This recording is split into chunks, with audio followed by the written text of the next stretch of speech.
La Dame et le Prince Lion. Il était une fois un homme riche ayant une fille appelée Dorothée qu'il aimait tendrement. Un jour, alors qu'il partait pour un long voyage d'affaires, il demanda à sa fille ce qu'elle aimerait qu'il lui rapporte.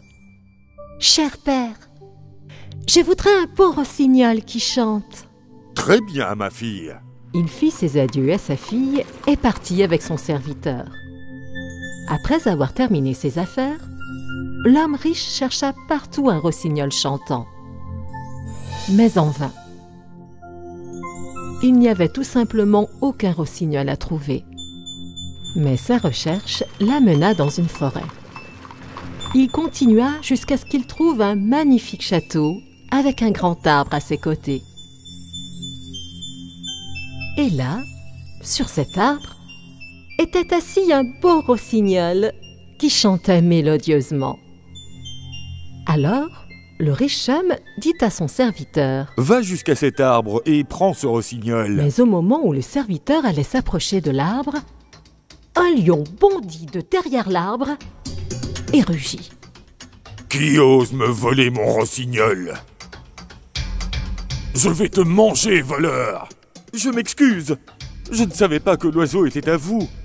S'il vous plaît, épargnez nos vies, je vous payerai une grande récompense. Rien ne peut vous sauver si vous ne me promettez pas de me donner la première personne qui se présentera à vous à votre retour.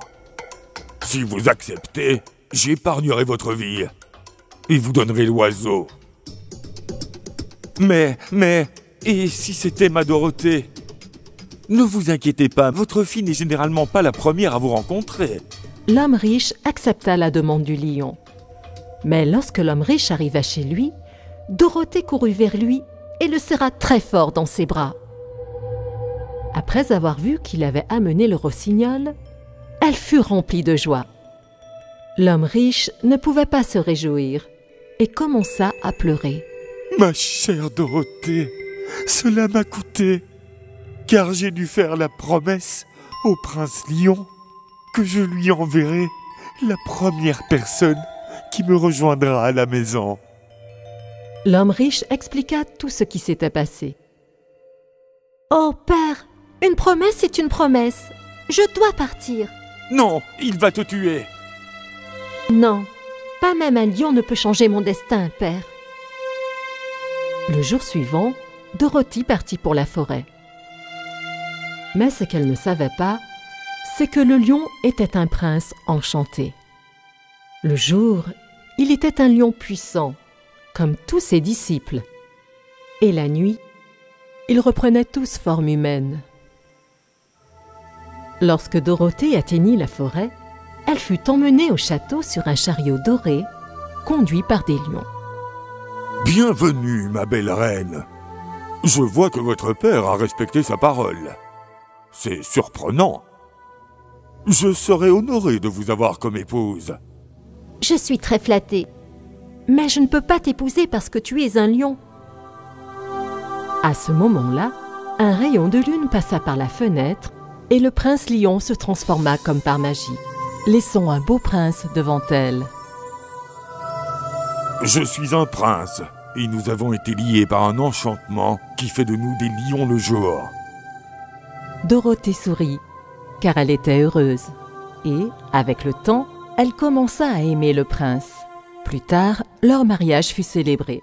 Ils vécurent heureux ensemble comme des lions, dormant toute la journée et restant debout toute la nuit.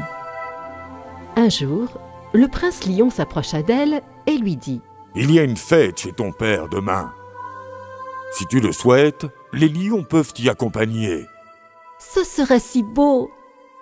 Mais mon prince, je n'irai pas seul. Vous viendrez aussi. »« Ma jeune épouse, je ne peux pas. Il y a une deuxième partie à l'enchantement placé sur moi. Si même un petit rayon de lumière me touche, je me transformerai en cygne pour 7 ans. » « Ne t'inquiète pas, je ferai en sorte de te garder en sécurité et de te protéger de chaque rayon de lumière. » Le prince et la princesse se préparèrent donc à partir. L'homme riche était ravi d'apprendre la venue du prince lion. Il l'accueillit.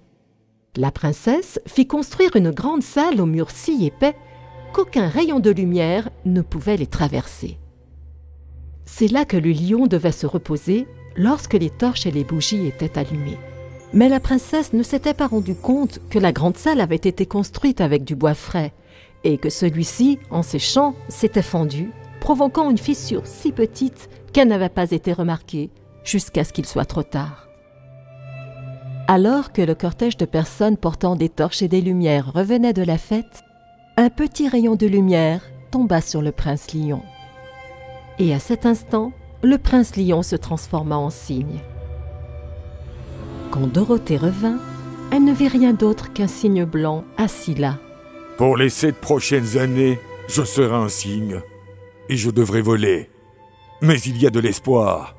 À chaque 7e pas, je laisserai tomber une plume blanche et si tu suis la piste, tu pourras me libérer. La princesse Dorothée suivit le cygne blanc, suivant fidèlement son grand amour partout où il volait. Pendant 7 ans, elle le suivit. Oh, je suis si heureuse que ces 7 années soient presque terminées. Nous serons bientôt libérés de nos soucis. Un jour, les plumes blanches se mirent à tomber et les espoirs de Dorothée furent anéantis.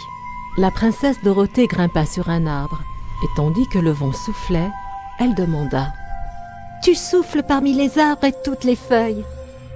As-tu vu un cygne blanc voler par là ?» J'ai vu le cygne blanc. Il s'est envolé vers la mer Rouge, où il a repris sa forme de lion. En ce moment, il se bat avec un puissant dragon, qui est en fait une princesse enchantée nommée Béatrice. Voici une baguette magique. Va vers la mer Rouge, pointe-la vers le dragon et dis « Abracadabra ». Après cela, ils retrouveront tous deux leur forme humaine. Dorothée remercia le vent et lorsqu'elle atteignit la mer Rouge, elle trouva le prince lion et le dragon en train de se battre. Elle prit immédiatement sa baguette magique et la pointa vers le dragon. Abracadabra! La magie de la baguette toucha le dragon et celui-ci tomba sur le sol. Le prince lion posa sa patte sur elle et aussitôt, ils reprirent tous deux leur forme humaine. Le dragon, redevenu la princesse Béatrice, les remercia tous les deux et partit vers son royaume. Le prince et la princesse retournèrent eux aussi dans leur royaume et vécurent heureux pour toujours, au milieu des lumières. Fin.